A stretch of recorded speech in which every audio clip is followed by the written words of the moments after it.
Assalamualaikum warahmatullahi wabarakatuh. Kembali lagi di RMB Mistis. Dan pada video kali ini, portal RMB akan menceritakan kisah pinggir kota dalam kemasan cerita misteri. Cerita kali ini berjudul Jaran Goyang, bagian keempat karya Mbak Ngesot. Lalu seperti apa kisah selengkapnya? Langsung saja dan selamat mendengarkan.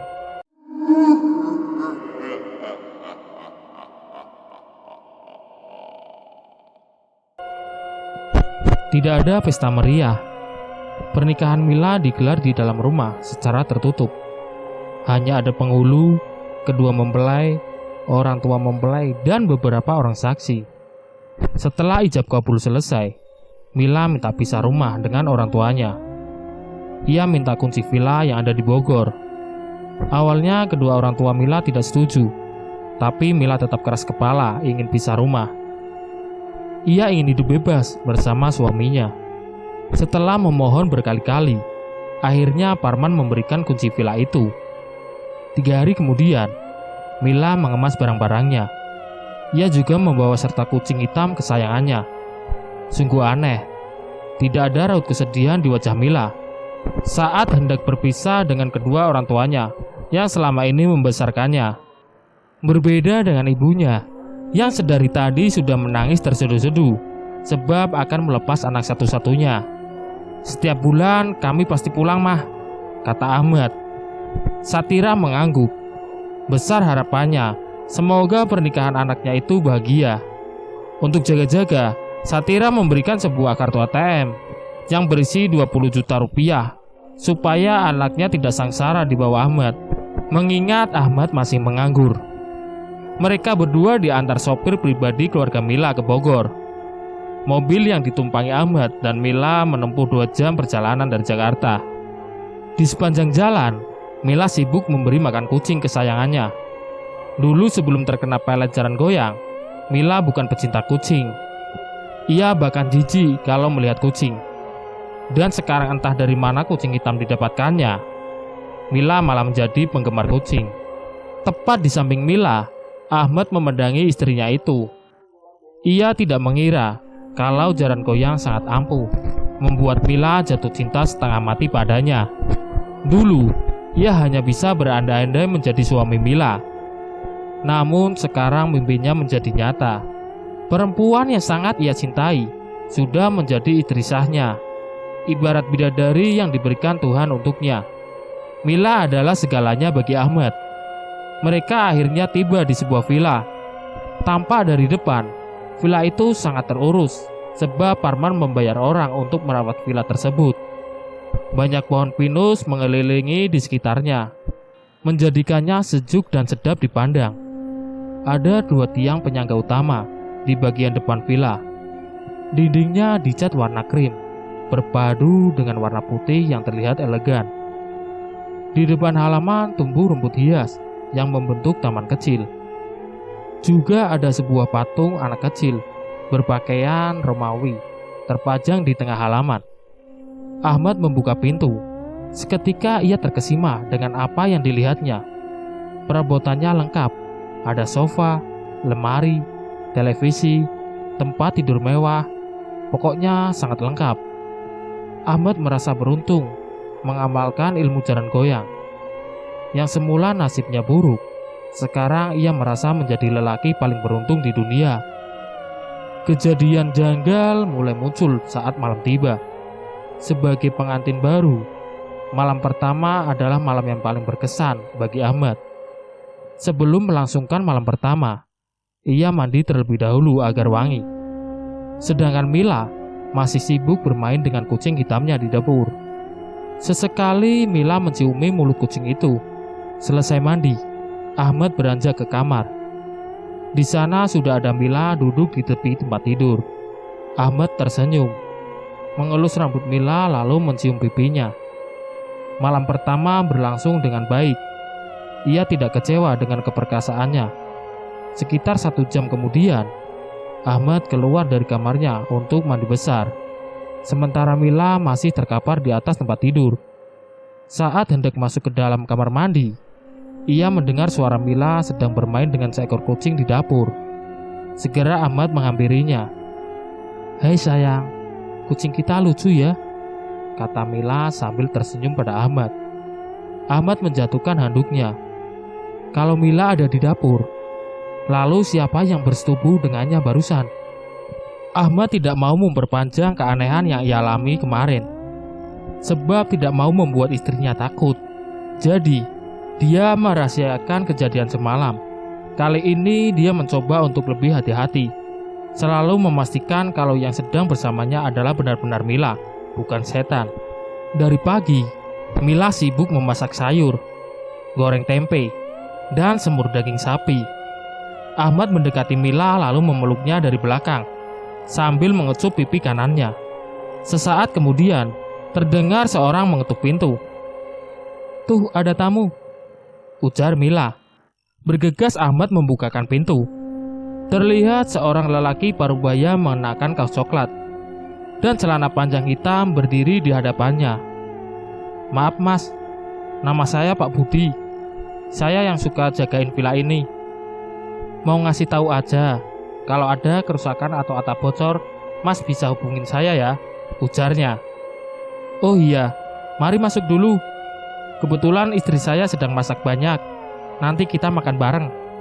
Pak Budi dengan senang hati menerima tawaran Ahmad. Ia dipersilakan duduk di atas sofa. Segelas air putih disuguhkan. "Nama saya Ahmad, Pak. Saya tinggal sama istri di sini. Kami baru 1 malam di villa ini. Saya senang villa ini ada yang isi. Jadinya saya ada teman ngobrol nantinya." Ahmad tertawa sambil mengangguk. "Oh iya, Pak Budi tinggal di mana?" "Pak Parman kebetulan membuatkan saya sebuah pos kecil yang bisa saya tempati. Gak jauh dari sini, sekitar 2 km. Sayang, makanannya udah siap nih," panggil Mila dari dapur. "Mari Pak makan sama-sama," ajak Ahmad. "Oh iya, kenalin, ini istri saya namanya Mila." Saat Pak Budi melihat Mila, ia terkejut lantaran ada sosok gaib yang berdiri di belakang Mila. Sebisa mungkin Pak Budi berusaha untuk tenang. Memang Pak Budi adalah seorang yang punya kelebihan, bisa melihat hal-hal gaib. Dan sekarang ia melihatnya di belakang Mila.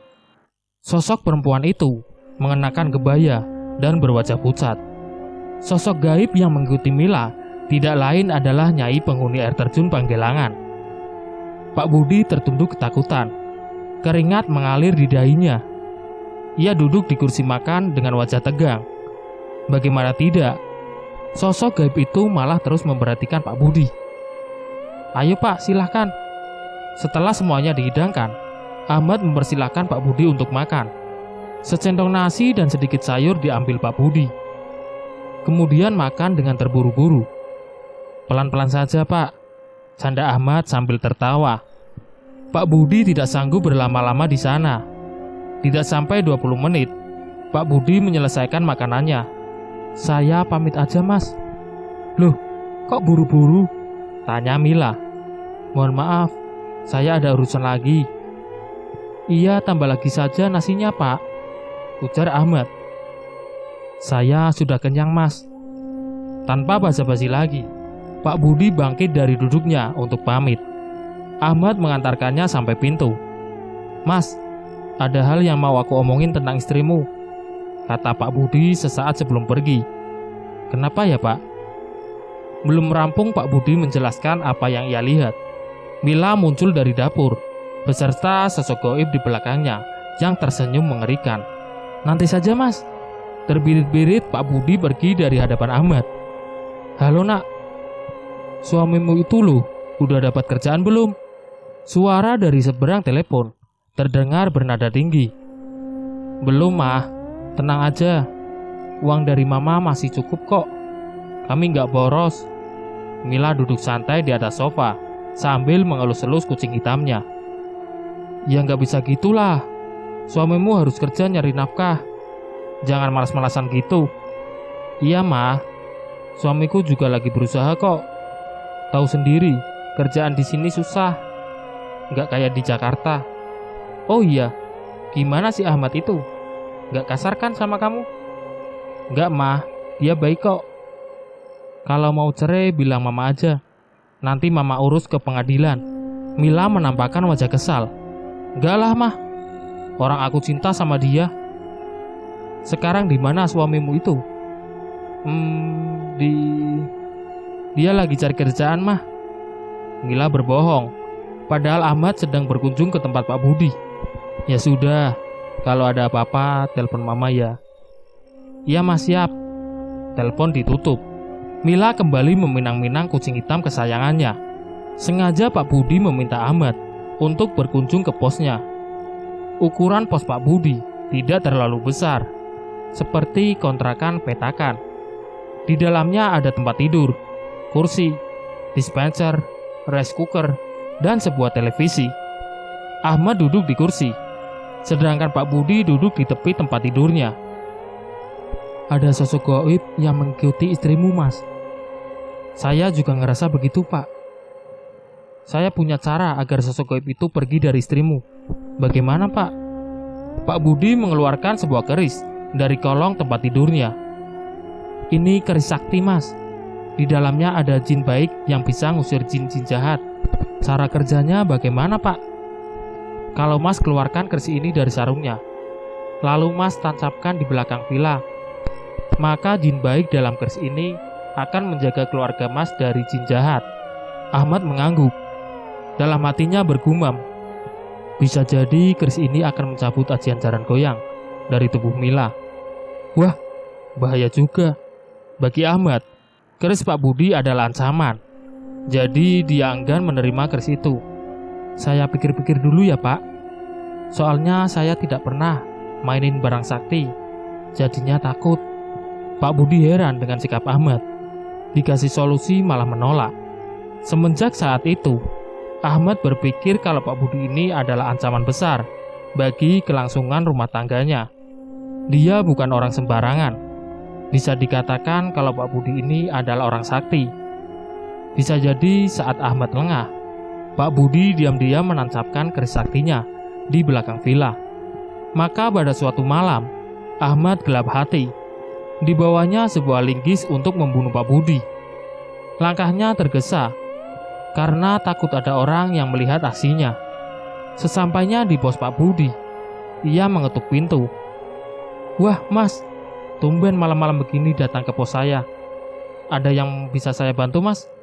Tanpa basa-basi lagi, dihantamkan linggis ke batang leher Pak Budi. Seketika Pak Budi terkapar pingsan. Agar pembunuhannya bersih, ia tidak melukai permukaan kulit Pak Budi, melainkan membekap wajahnya dengan sebuah bantal. Ditekan bantalnya pada permukaan wajah Pak Budi, hingga membuat lelaki itu kejang-kejang dan tewas seketika. Dengan tergesa, Ahmad mencari keris sakti di bawah tempat tidur Pak Budi. Setelah berhasil menemukannya, Ahmad selipkan ke kantong celananya.